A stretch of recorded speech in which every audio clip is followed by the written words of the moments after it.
Renungan Harian Selasa 22 Juli 2025.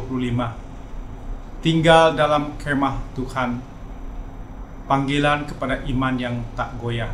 Mazmur 15 ayat 1-5. Mari kita berdoa. Ya Tuhan, kiranya Roh Kudus menolong kami saat membaca dan merenungkan firman-Mu, agar kami mengerti bagaimana hidup dalam hadirat Tuhan. Dalam Yesus kami telah berdoa. Amin. Salam dalam kasih Yesus Kristus.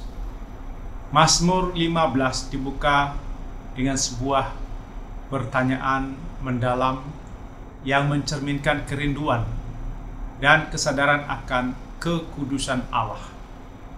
Tuhan, siapa yang boleh menumpang dalam kemah-Mu? Siapa yang boleh tinggal di gunung-Mu yang kudus? Ayat 1. Pertanyaan ini bukan sekedar teologis, tapi eksistensial. Siapakah yang layak hidup dalam hadirat Tuhan? Siapa yang boleh mengalami kedekatan dengan Allah dalam persekutuan yang intim dan kekal? Menumpang dalam kemah Tuhan adalah simbol dari kerinduan terdalam manusia untuk berdiam bersama Allah.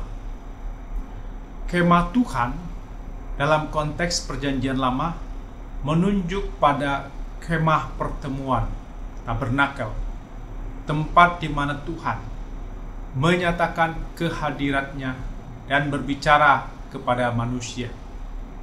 Tempat itu bukan milik manusia, itu adalah ruang kudus Allah sendiri. Maka menumpang berarti kita adalah tamu, bukan pemilik. Kita diterima bukan karena kelayakan, tetapi karena undangan Tuhan. Namun ada syaratnya. Hanya mereka yang hidup dalam kebenaran, integritas, dan takut akan Tuhan yang layak masuk ke dalam hadiratnya. Bait Allah yang didirikan kemudian sebagai rumah permanen menekankan kemuliaan dan kekudusan Tuhan yang menetap. Tetapi baik dalam kemah maupun bait, yang utama bukanlah bangunannya, melainkan kehadiran Allah yang agung dan kudus. Kehadiran yang memanggil umat bukan hanya untuk hadir secara lahiriah dalam ibadah, tapi untuk mendekat dengan hati yang siap mendengar dan menaati. Sayangnya tidak semua yang datang ke gereja sungguh mendengarkan Tuhan. Kita dapat hadir secara fisik, namun hati dan pikiran kita tertuju pada hal-hal lain.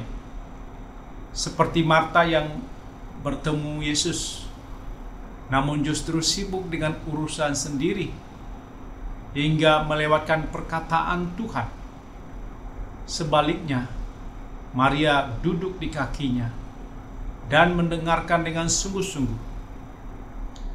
Maka hadir di kemah Tuhan bukan soal tempat, melainkan sikap hati.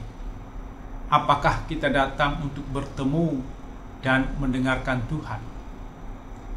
Pemazmur lalu memberi daftar karakter orang yang layak menumpang dalam kemah Tuhan. Ayat 2-5. Mereka yang berlaku tidak bercela, yang mengatakan kebenaran dengan segenap hati, tidak menyebarkan fitnah, tidak mencelakai sesama, dan tidak memuji orang yang bejat, tidak memuji orang bejat karena kedudukan atau kekayaannya. Sebaliknya, ia menghormati mereka yang takut akan Tuhan, menepati janji meski harus rugi, menolak suap, dan hidup lurus di hadapan Allah. Istilah tidak bercela di sini tidak berarti tanpa dosa, tetapi menunjukkan pada orang yang hidup dalam kejujuran dan integritas tanpa kemunafikan, dan tidak bercabang hati. Ini adalah hidup yang selaras antara iman dan perbuatan. Hidup yang dijalani dengan kesadaran bahwa Allah hadir, bahwa setiap kata dan tindakan kita mencerminkan apakah kita benar-benar tinggal dalam hadirat-Nya. Dalam terang perjanjian baru, gambaran sempurna dari hidup yang tidak bercelah hanya dapat kita lihat dalam diri Yesus Kristus. Dialah anak domba Allah yang tak bercacat. Dialah yang berkata benar, yang menepati janjinya, bahkan hingga mati di kayu salib, yang tidak pernah berdosa, namun mengambil tempat kita agar kita dimampukan untuk hidup seperti Dia. Oleh sebab itu, Mazmur 15 bukan sekedar daftar syarat yang menuntut kesempurnaan, melainkan sebuah undangan kasih. Ini adalah panggilan dari Allah kepada umat-Nya untuk hidup dalam kekudusan dan integritas, karena Ia terlebih dahulu mengundang kita masuk melalui kasih karunia-Nya. Kita datang bukan karena layak, tetapi karena ditebus, dan oleh Roh Kudus kita dimampukan untuk hidup dengan benar hari demi hari. Mazmur ini diakhiri dengan janji yang luar biasa. Siapa yang berlaku demikian tidak akan goyah selama-lamanya. Inilah kunci kekuatan dalam dunia yang goyah. Ketika fondasi kehidupan dibangun di atas kebenaran Allah, bukan pada harta, kesehatan, atau reputasi, maka badai apapun tidak akan menggoyahkan kita. Seperti kata Yesus, mereka yang mendengar dan melakukan firman-Nya adalah seperti rumah di atas batu, kokoh dan tak tergoyahkan. Mari kita menjadikan Mazmur 15 sebagai cermin rohani. Kita membaca perlahan. Biarkan setiap kalimat menguji hati kita. Apakah kita melakukan apa yang adil? Apakah kita mengatakan kebenaran Tuhan dengan segenap hati? Apakah kita suka menerima dan menyebarkan berita palsu?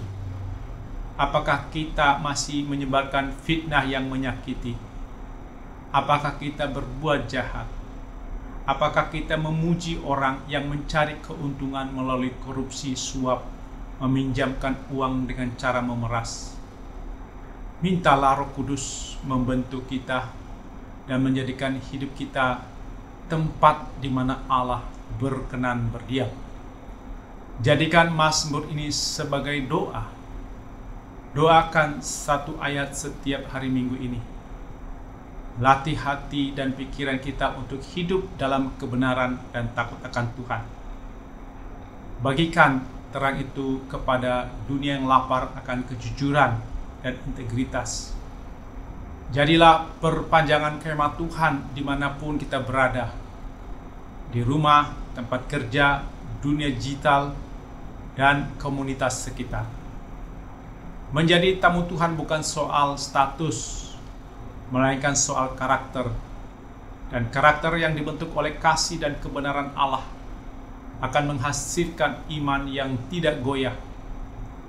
Tinggal dalam kemah Tuhan berarti hidup dalam hadirat-Nya setiap hari. Mari berserah, bertobat, dan hidup seperti orang yang percaya. Marilah kita menyambut kehadiran Tuhan Yesus seperti menyambut surya pagi yang permai. Kita menyambut Yesus dan perkataannya seperti menyambut mempelai yang tampil dalam kemah Tuhan. Kemah Tuhan adalah kehadiran Allah dalam Yesus yang menerangi dan memulihkan hidup umat Tuhan seperti ungkapan KJ 82. Surya pagi yang permai,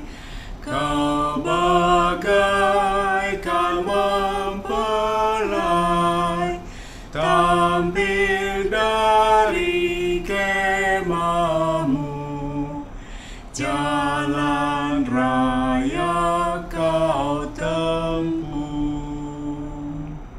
Amin, mari kita berdoa. Ya Tuhan, kami datang bukan sebagai orang yang layak, tetapi sebagai orang yang haus akan hadirat-Mu. Bentuklah hati kami agar mencerminkan kekudusan-Mu. Ajar kami untuk berkata benar, bertindak adil, dan hidup setia, agar kami sungguh layak tinggal di kemah-Mu. Dalam nama Yesus kami berserah dan percaya. Amin.